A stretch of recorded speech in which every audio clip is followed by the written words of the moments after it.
Alright, so we have the skeleton in place for our TP controller class. We're now going to move on and take a look at TP motor, and in this video we'll be discussing all of the functionality necessary to make the TP motor class happen. After we get done with this, we'll go in and create the skeleton for the TP motor and add all of its functionality in place, and after that's done we can go back to TP controller and finalize all of his functionality, because then it'll finally be able to reference TP motor. So here in this video, all we're going to be talking about is TP motor. Right. And if you remember, TP motor, like TP controller, has some primary functionality and it has some secondary functionality. All right. So let's start with the primary functionality. Well, its primary function is to take the move vector that was calculated by TP controller and process it so it can be used to move our character. All right. And another way to say that would be to take move vector. So we already defined move vector, and we're going to process that into world space motion.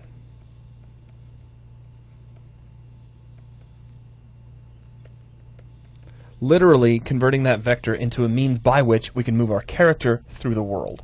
Now, in doing that, that's kind of a multi-step process. I mean, that's kind of like a really high-level look at exactly what TP motor needs to do. Now, underneath the hood, what are the stages of getting that happening? Well, the very first thing that we have to do is we have to take move vector, which is relative to the character space, or the character's forward Z motion, and we need to transform that to be a world space vector.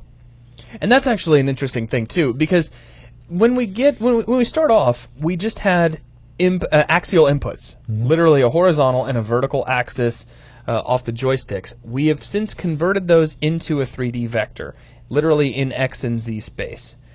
At the moment, that is applied directly to those respective world coordinates. Right. So what will end up happening is, if we were to apply it without transforming it, our character would always move relative to the world's Z and the world's X axes, no matter which way we rotated our character. It just would not matter. Right, and we can't just, I mean, already those axes correspond with world space coordinates, but we've got to create a vector which is in world space coordinates, but is relative to the rotation of the character. Right, we want to take that vector, apply it to our character, and then transform that so it then feeds back as a world coordinate, but relative to our character's facing direction. So if for some reason our character is facing to the right and we hit W, we want our character to move to the right because that's the direction he's facing, not actually still moving in the direction he would if he wasn't rotated. And the way we're going to write that out is, say we're going to convert the move vector to a vector in world space relative to character rotation. So let's just kind of start drawing this out graphically. When we start out, we have a 3D vector. Now, I'm looking at this 3D vector from straight down. As a matter of fact, if we want to be nice and clean about it so that we know everything we've got up to this point, we'll go ahead and draw it like a 3D vector.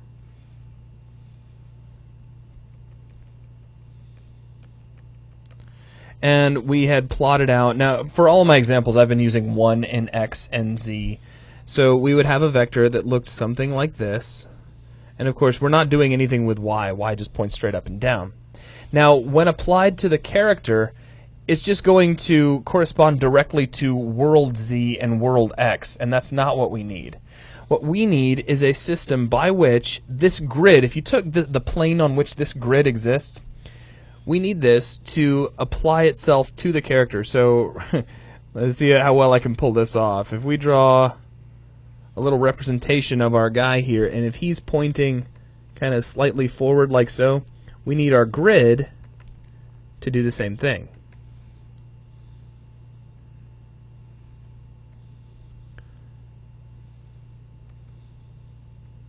And here's the exact same plotting. We need that grid to rotate along with the character. Literally, it's kind of like defining local space for the character. The problem is nothing actually moves in local space. Right. It has to be converted. That's right. It has to move in world space. So we've got to take this information and we've got to convert it to something that makes sense in world space. And I'm going to draw like a really terrible shaped world here.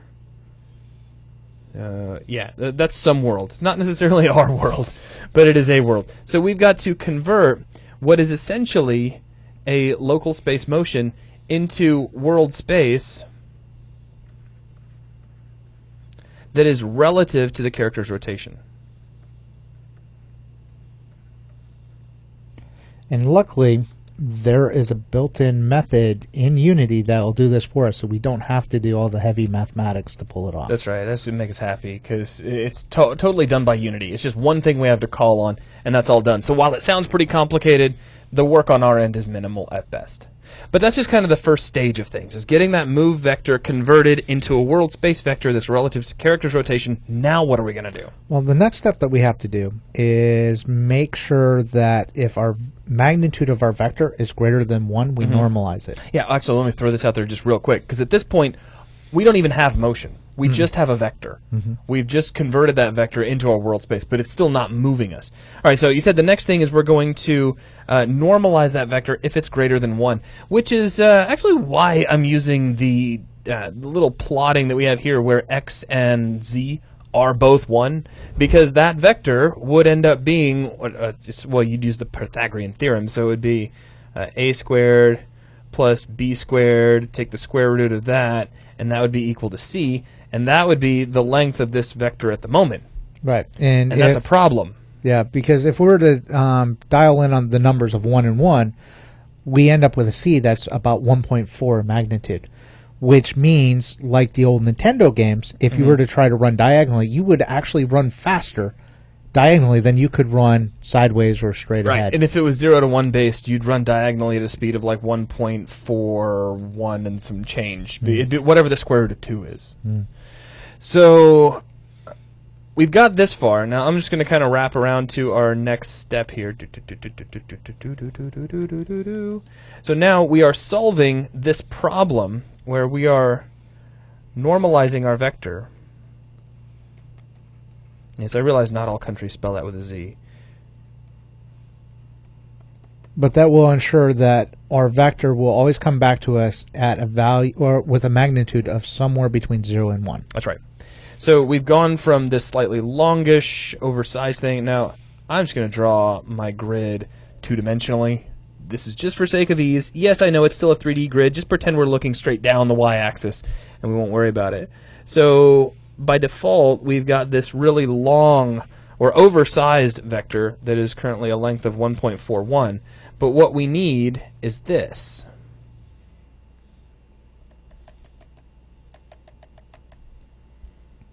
We need a vector where if this were plotted out like so, our vector would be here. And it would actually, you could define the extents within a circle if you wanted to get really technical about it.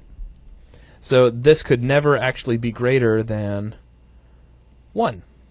That means we basically shrunk everything down to a 0 to 1 value. Okay, so we've got our vector normalized. Now what? Well, we've normalized our vector, so we've got a magnitude that can never exceed 1.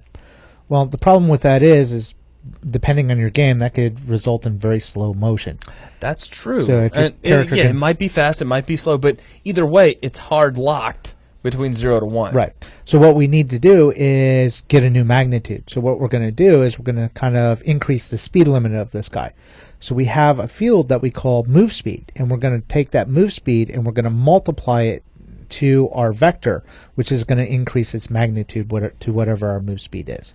All right, so let's say let me move that up a little higher. I don't want to eat up too much paper space if I don't have to. Multiply by a user set magnitude. Yeah, and we're going to set this up as a public field, so you will be able to, from the Unity editor, change this magnitude, which will increase your speed. Right, and or decrease it, depending on what you want. Basically, in this case, I mean,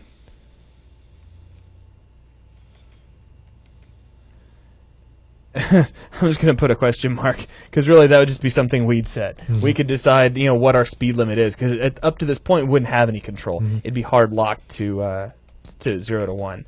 All right, so But this presents its own problems. This does. We're not finished yet, basically. Right, So because what's next? Well, we've increased our magnitude by whatever our move speed is for our new speed limit. But that speed limit is in units per frame. Units per update. Right. Right. So what ends up happening is our speed could be incredibly too fast. So we need to convert our speed from units per update to units per second. And again, we're going to rely on some built-in functionality that is in Unity, which is called delta time. Basically, we can call time.delta time property, which will give us the time difference between updates. And we can multiply our speed limit by this delta time, and that will convert our speed from speed per frame to speed per second. And then once we've done that, we can actually feed that into our last built-in method, which is actually going to move our game character by our finalized move vector. So at this point, we'd finally have our motion. We've defined the direction based off world space values. We've normalized the magnitude back down to 0 to 1. We have multiplied that out by whatever desired magnitudinal speed we want. So if we want the character to work at to move at like 5 frames a second, we punch in a 5, and we're just going to multiply our output by 5. Then we've got to make sure that that is 5 units a second, 5 meters a second, as opposed to 5 units per update. And then our last bit is just to apply the motion. And that is the primary functionality, completely broken down. Now, what sort of secondary functionality do we have? Well, the secondary functionality is to determine whether or not we're moving. And if we are moving, we need to rotate the character to be facing the same direction as our camera.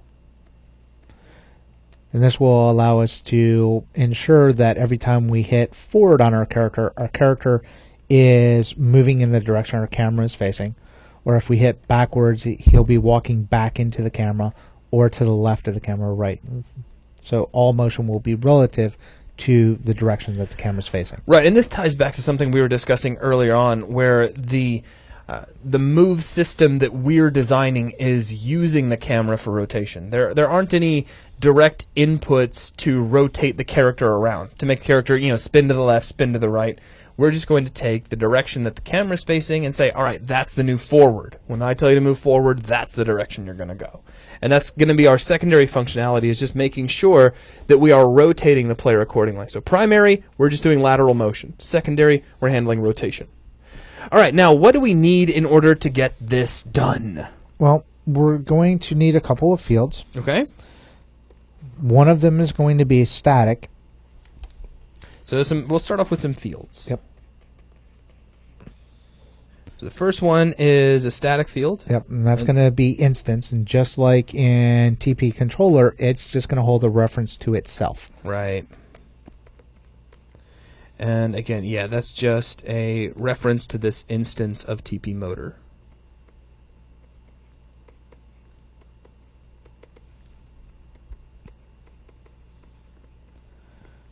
Okay. And we're going to have a second field that's going to be a public float. Basically, this is our speed limit.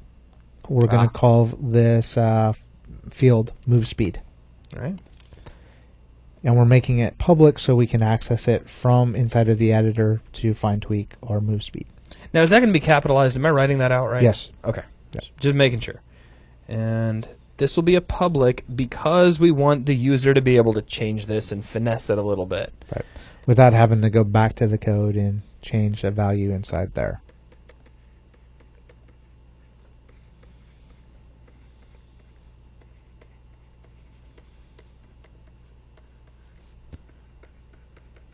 So yeah, this will be a multiplier for our normalized vector.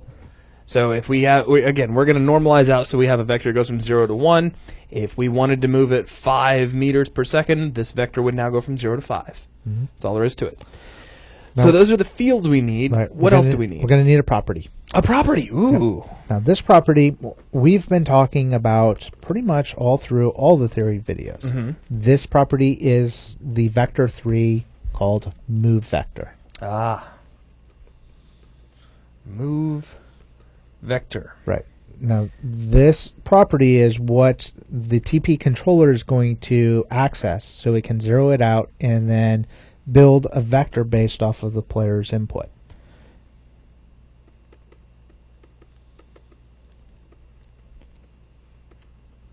And this is the same move vector that the motor is going to process to turn into world space motion for our character.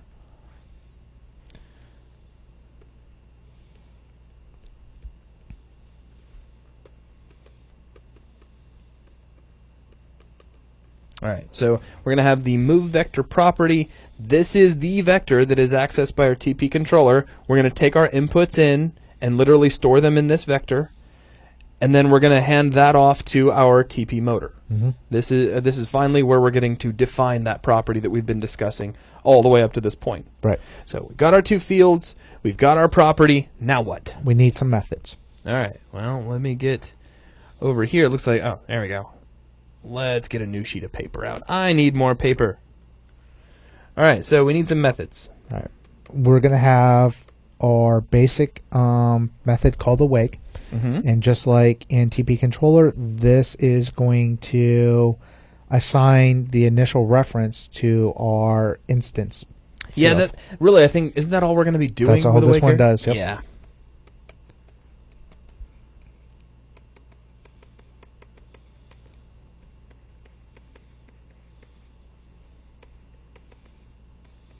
And just here in parentheses, we'll put instance.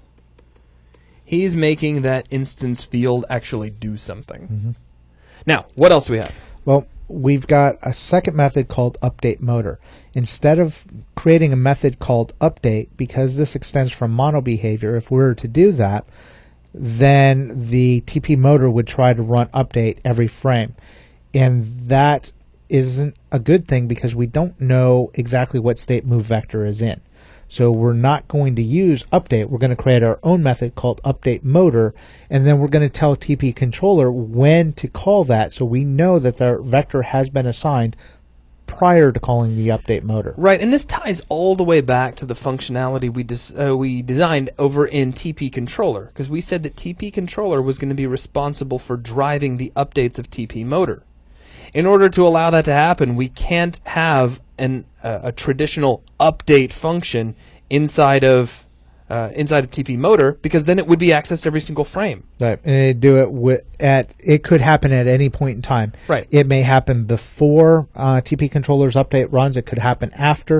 If it happened after, that would be fine. But if for some reason it happened before and it got out of sync, we'd never see any input coming from our TP controller. Right, and just so there's no confusion, I mean, yeah, this probably will end up running every single frame, but we don't want it to think that way. Right. We want this to be designed in such a way where the motor is updating because TP controller told it to, Right. and not for any other reason. Right. If for some reason we decided that we didn't want TP controller to run every single frame, and we decided to set that to another value, Like a fixed update? like a fixed update. Right. If we were to do that, then update motor would only run after our update ran inside of our TP controller. And as we discussed over in TP controller, that's critical because we've got to calculate that vector before TP motor does its magic. So we got to have the vector first, then say, all right, TP motor, we've got our vector, now you go. And by having this method, this update motor method, we facilitate that functionality.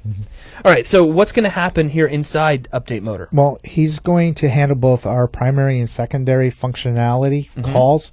The very first thing it's going to do is call a method called snap align character with camera. And we're going to define that method in a little bit. But basically, this method's job is to determine whether or not we're moving, and if we are, it's going to align our character with the camera. Am I writing this out right? Snap align character with camera? Yep. Which, again, that's something we'll talk about a little bit later. Yep. And what else are we going to do? It's going to call the method called process motion. Now, process motion is the method that does all of the calculations to process the move vector from being the initial vector that we get from the process controller to be what we need for moving in world space. Right. Well, basically, all this cool stuff we discussed over here, that's what process motion is going to be doing. Yes.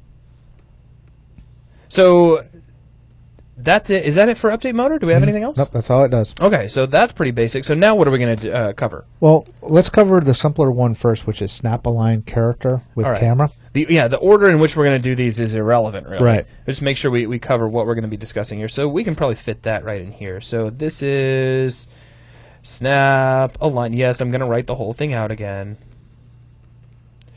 Character with camera. Handwritten camel casing. All right. Now, what's the purpose of this? Well, it's going to check to see if we're moving. It's basically going to see if it's going to ask, is move vector dot x not equal to 0, or is move vector dot z not equal to 0? If either of those aren't 0, it's going to assume that we're moving. That's a good point too. Now that we've got move vector, or now that we will have move vector actually a part of everything, we can use that to determine whether or not we're moving. If that vector is 0, we're sitting still. Right. If that vector has any amount of magnitude whatsoever, we're moving in some form or fashion. Exactly. So it goes, well, if we're moving, then align the character with the camera. And it does that by modifying the character's rotation. And that's just a simple matter of taking its current rotation and just rotating its Y to be equal to that of the camera's rotation's Y. Gotcha. Oh, hang on. Rotate the character. Yeah, writing too many things and looking in different directions. Which way the camera is facing. So yeah, if we are moving, rotate the character to match the direction the camera is facing. Why aren't we rotating the character at all times? Well, if we were to rotate the character at all times, we wouldn't be able to orbit the camera around and look at the front of the camera. Right, we'd always be looking at the back of the character, right, like the whole time. And the ability to orbit the camera around a stationary character helps to me. I feel it helps with the immersion. It also can be useful, like if you don't want to move the character and you want to kind of look around and see what's going on behind the character, you have that ability. Right, and it allows us to do things like automate the camera. So if the character becomes idle or dies for some reason, right, then I can take the camera and rotate it around, and I don't have to worry about the character's corpse rotating around with it. Or yeah, well, I think to me, really, it's just one of those things that hits home, because by handling it in this way, you've really separated the jobs of the camera and the character, and now the camera ends up feeling like a free entity that you can really control and have a look around, and it's only going to be relevant and moving in back behind the character when we're moving, which is important because you want to make sure you can see where the character's going. So there's all of our functionality for our update method. I'm sorry, awake, update motor, and snap align character with camera. But that's not all. Nope. We've got the most important method, which is process motion. Probably, well, easily, the most complicated one we have here. And so let's go ahead and just jot this down. Process motion. Yep. It's so important it gets its own page. It does. Well, it's got a lot of work to do. Right. So let's just kind of break it down, though. What's process motion going to do for starters? Well, the very first thing it's going to do is going to call upon a built-in method called transform direction.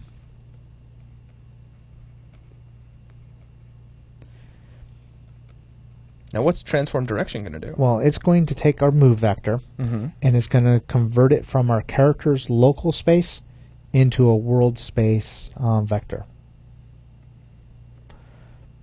So this is that whole part where we're talking about taking that vector, applying it to our character's rotation, and then converting that to a world space relative to our character's orientation. So all that complex discussion is boiled down to a single method. Yep.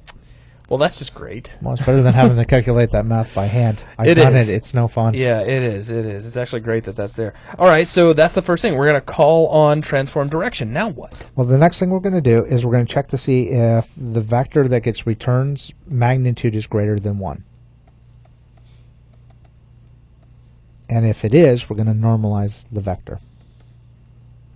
So if move vector's magnitude, which I'm just going to abbreviate magnitude to mag, is greater than 1. Mm-hmm. If so, normalize. Mm-hmm. Yeah, put a semicolon. If so, normalize. So we've gone from just having, I'm just really quickly, we've gone from having this down to having something that is relative to our character's motion, or character's orientation, I should say. Just as we discussed.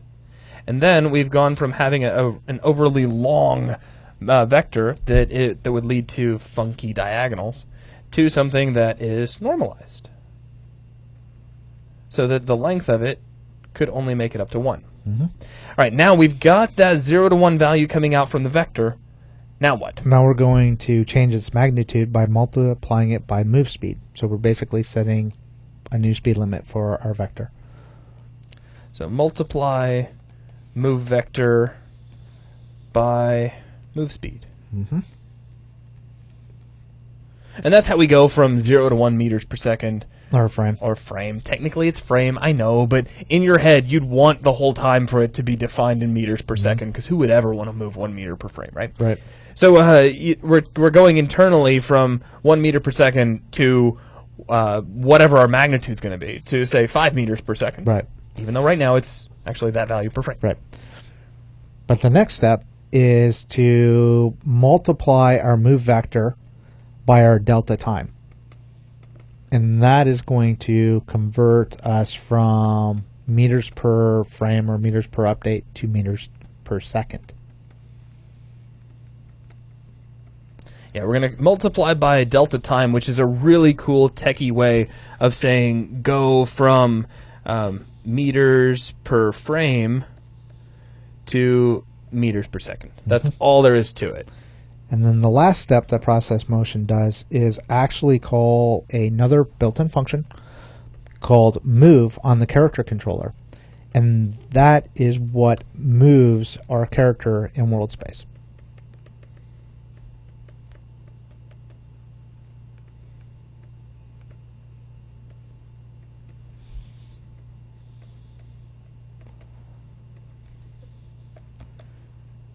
And there we go. Yep. So all that big long discussion boils down to 5 lines of code inside of process motion. So now he'd just be screaming along. And I gotta make him smiling at this point. So there's the entire functionality broken down, as well as the technicalities of how we're gonna go from one thing to another. Essentially, I mean, all but writing out the syntax of the code, this is everything that's going to happen. So a really quick review, because I know at this point I've just really beaten this straight into the ground, but I do just want to kind of go back and make sure that we start at the very beginning. So all we did here is we defined what our primary functionality was going to be. If you keep everything on the screen very, very simple, the primary functionality for TP motor is to process the lateral motion of the character. Forward, backward, left, and right, based off of that input that is going to be coming in from TP controller. That's going to be converted to some form of motion. Secondary functionality is if we're moving, we're going to rotate the character such that their back is always pointing to the camera. They're always moving in the same direction that the camera is facing. That's all we've really defined here, is made sure that we understand that that is the primary functionality of this class. We're going to do this, thank you. We're going to be defining a couple of fields. The first is just that same instance reference field that we had for TP controller. We're going to be doing that for all of our primary classes. It just makes it easier to talk to those classes later on. We'll be defining a public move speed. This is something that the user can go in and tweak to control how quickly the character moves through the world. It's just a multiplier value. That's all it is. Next, we're going to be establishing our move vector property. This is the vector that we've been talking about up to this point. That one that comes in, that is based off of the character's inputs, that is converted to a 3D vector, and so on and so forth. That 3D vector is this guy. That is move vector, literally. So, thank you.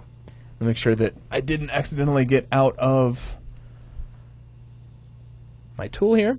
So now, from here, we talk about our methods. The first method is awake, Of course, that's just what's part of mono behavior. But what we're going to do inside of it is we're going to set up that initial reference field. We're going to set instance to be the current instance of TP motor so that we can call on it whenever we need to. Next, we're going to create our own custom update method called update motor. We're doing this because TP controller has to be able to control the updating of TP motor. We can't just say, hey, TP motor, go ahead and update every single frame. If we do that, things could fall out of sync, and it could try to process that vector before that vector is created. It could happen. So by creating our own custom update method, we can tell TP controller to call that method, and now TP controller is controlling whenever our TP motor is going to actually perform its duties. Within this TP motor, we're going to call on snap align character with camera. That's just going to rotate the character around. As we can see here, it's already covered. It's just going to check and say, are we moving? If so, rotate the character to match whichever way the camera is facing. And then finally, we call on process motion, and this is where all the cool stuff happens. This is where we take in that vector, we convert it to a world space vector relative to the character's current direction that they're facing. So if we're kind of aiming slightly down the z-axis, but maybe offset slightly to the right, and we hit forward, now we're going to have an actual forward direction because of the direction the character is rotating.